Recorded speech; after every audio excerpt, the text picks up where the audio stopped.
ನೋಡ್ರಿ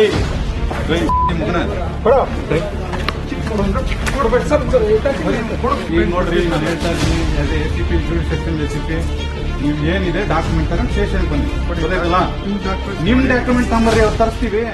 ಸರ್ಕಾರದ ಆಸ್ತಿ ಮುಟ್ಟುಗೋಲಿಗೆ ಸರ್ಕಾರಿ ಅಧಿಕಾರಿಗೆ ಅಡ್ಡಗಾಲು ಹಾಕಿರುವ ಘಟನೆ ಬಾಣಸವಾಡಿಯಲ್ಲಿ ನಡೆದಿದೆ. ಸರ್ಕಾರಿ ಆಸ್ತಿ ಕಬಳಿಸಿರೋ ಕಳ್ಳರ ಪರ ನಿಂತ ಎಸಿಪಿ ಅನ್ನೋ ಅನುಮಾನ ಮೂಡಿದೆ. ಬೆಂಗಳೂರು ಅಭಿವೃದ್ಧಿ ಸಚಿವರೇ ಹಾಗೂ ಬಿಡಿಎ ಅಧ್ಯಕ್ಷರೇ ಈ ಸ್ಟೋರಿಯನ್ನ ನೀವು ನೋಡ್ಲೇಬೇಕು. ಬಿಡಿಎ ಆಸ್ತಿ ಒತ್ತುವರಿ ಅತಿಕ್ರಮ ಪ್ರವೇಶ ಮಾಡಿದ್ರೆ ಬಿಡಲ್ಲ ಎನ್ನುವ ಹೇಳಿಕೆಗೆ ತದ್ವಿರುದ್ಧವಾಗಿದೆ ಈ ಅಧಿಕಾರಿಯ ನಡೆ. ಬಿಡಿಎ ಅಧಿಕಾರಿಗಳ ಅನಧಿಕೃತ ಕಟ್ಟಡ ಡೆಮಾಲಿಷನ್ಗೆ ಎಸಿಪಿಯಿಂದ ಅಡ್ಡಿ ಬಂದಿದ್ಯಾ? ಈ ರೀತಿ ಆರೋಪಗಳು ಕೇಳಿ ಬಂದಿದೆ. ಇನ್ನು ಬಾಣಸವಾಡಿ ಎಸಿಪಿ ಉಮಾಶಂಕರ್ ಮೇಲೆ ಗುರುತರ ಆರೋಪ ಕೇಳಿ ಬಂದಿದೆ. HBR ಲೇಔಟ್ನಲ್ಲಿ ಪ್ರಭಾಕರ್ ರೆಡ್ಡಿ ಅನ್ನೋರು ಬಿಡಿಎ ಜಾಗದಲ್ಲಿ ಅಕ್ರಮವಾಗಿ ಮನೆ ನಿರ್ಮಿಸ್ತಾ ಇದ್ರು. ಹೀಗಾಗಿ ಡೆಮಾಲಿಷನ್ ಆರ್ಡರ್ ಪಡೆದು ಬಿಡಿಎ ಅಧಿಕಾರಿಗಳು ತೆರವಿಗೆ ಮುಂದಾಗಿದ್ದಾರೆ. AEE ವಾಸುದೇವ ಮೂರ್ತಿ ನೇತೃತ್ವದಲ್ಲಿ ಡೆಮಾಲಿಷನ್ ಮಾಡ್ತಾ ಇದ್ದ ವೇಳೆ ಸ್ಪಾಟ್ಗೆ ಬಂದು ಎಸಿಪಿ ಉಮಾಶಂಕರ್ ಅಡ್ಡಿಪಡಿಸಿದ್ದಾರೆ. ದೂರು ಬಂದಿದೆ, ನಿಮ್ಮ ಡಾಕ್ಯುಮೆಂಟ್ಸ್ ತೆಗೆದುಕೊಂಡು ಸ್ಟೇಷನ್ಗೆ ಬನ್ನಿ ಅಂತ ಬಿಡಿಎ ಅಧಿಕಾರಿಗಳಿಗೆ ಆವಾಜ್ ಹಾಕಿದ್ದಾರೆ. ಮೇಲಿಂದ ಇನ್ಸ್ಟ್ರಕ್ಷನ್ ಬಂದಿದೆ, ಸ್ಟಾಪ್ ಮಾಡಿ ಏನೇನು ರೆಕಾರ್ಡ್ಸ್ ಇದೆ ತಗೊಂಡು ಸ್ಟೇಷನ್ ಬಂದು ಏನೇನು ರೆಕಾರ್ಡ್ ಇದೆ. ನಿಮ್ಮ ಇಂಜಿನಿಯರ್ ಯಾರು ಹೋಗಿದ್ದಾನಲ್ಲ ಒಬ್ಬ, ಆಯಿತಾ?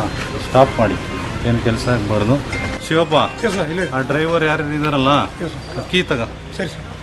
ಮಂಜು, ಈಗ ಇನ್ಸ್ಟ್ರಕ್ಷನ್ ಬಂದಿದೆಯಲ್ಲಪ್ಪ ನಿಮಗೆ, ಹೇಳಿದಾರಿಲ್ಲ ನಿಮ್ಮ SP? ಹಾಂ, ಯಾರು ನೀವೇನಾ ಎಕ್ಸಿಕ್ಯೂಟಿವ್ ಇಂಜಿನಿಯರು? ಪೇಪರ್ಸ್ ಏನಿದೆ ಒರಿಜಿನಲ್ಸ್ ಕೊಡಿ. ನೀವು ಹೊಡೆಯಕ್ಕೆ ಬಂದಿದ್ದೀರಾ ಗೊತ್ತಾಯ್ತಲ್ಲ? ಸುಮ್ಮನೆ ಇಲ್ಲಿ ತರಲೆ ಮಾಡಬೇಡಿ. ಲ್ಯಾಂಡ್ ಆರ್ಡರ್ ಆದರೆ ನಾನು ಒಳಗೆ ತಕೊಂಡು ಹೋಗ್ತೀನಿ ಗೊತ್ತಾಯ್ತಲ್ಲ?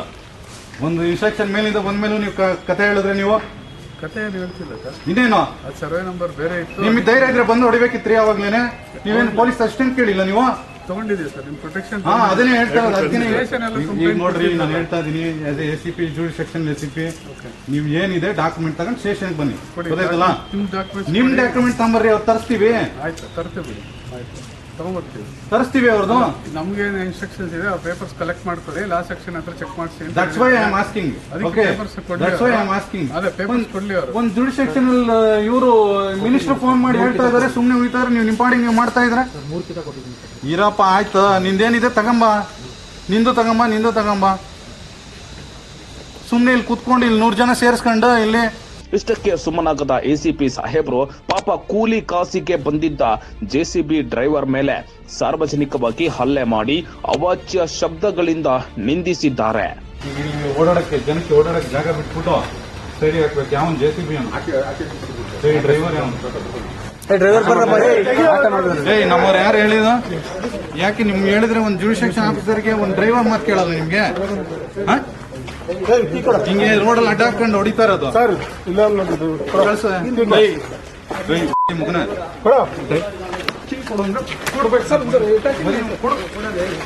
ಅವನ್ಯಾರ್ರಿ JCB ಡ್ರೈವರ್? ಕೀ ಕೊಡು ಅಂದ್ರೆ ಕೊಡಲ್ವಾ ಅಂತ ಕಪಾಳ ಮೋಕ್ಷ ಮಾಡಿದ್ದಾರೆ. ಅಲ್ಲದೆ JCB ಹಾಗೂ ಡ್ರೈವರ್ಗಳನ್ನ ಸ್ಟೇಷನ್ಗೆ ಕರೆದೊಯ್ದು ಮಾನಸಿಕ ಹಿಂಸೆ ಕೊಟ್ಟಿದ್ದಾರೆ ಎನ್ನುವ ಆರೋಪ ಕೂಡ ಕೇಳಿ ಬಂದಿದೆ. ಹಿಂಗೆ ರೋಡಲ್ಲಿ ಅಡ್ಡ ಹಾಕೊಂಡು ಹೊಡಿತಾ ಇರೋದು ಸರ್. ಇಲ್ಲ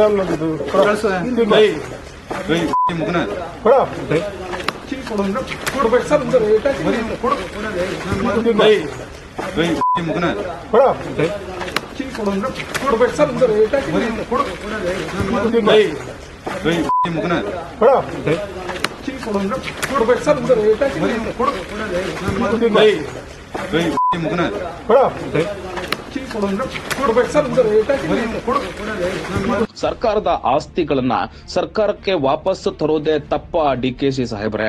ACPA ಬಂದು BDA ತೆರವು ಕಾರ್ಯಕ್ಕೆ ಅಡ್ಡಿಪಡಿಸಿದ್ರೆ ಹೇಗೆ? ಪ್ರಭಾವಿಗಳ ಪರ ನಿಂತು ACPನೇ ಸರ್ಕಾರಿ ಆಸ್ತಿ ತೆರವಿಗೆ ಅಡ್ಡಿ ಮಾಡಿದ್ದು ಎಷ್ಟು ಸರಿ? ಸರ್ಕಾರಿ ಅಧಿಕಾರಿಗಳ ಕರ್ತವ್ಯಕ್ಕೆ ಅಡ್ಡಿ ಮಾಡಿದ್ದಕ್ಕೆ ACP ಮೇಲೆ FIR ದಾಖಲಾಗುತ್ತಾ? ಜೊತೆಗೆ ಏನೂ ತಪ್ಪು ಮಾಡದ JCB ಡ್ರೈವರ್ ಮೇಲೆ ಹಲ್ಲೆ ಮಾಡಿದ್ದಕ್ಕೆ ಕೇಸ್ ಬೀಳುತ್ತಾ ಅಂತ ಸಾರ್ವಜನಿಕರು ಪ್ರಶ್ನೆ ಮಾಡ್ತಾ ಇದ್ದಾರೆ.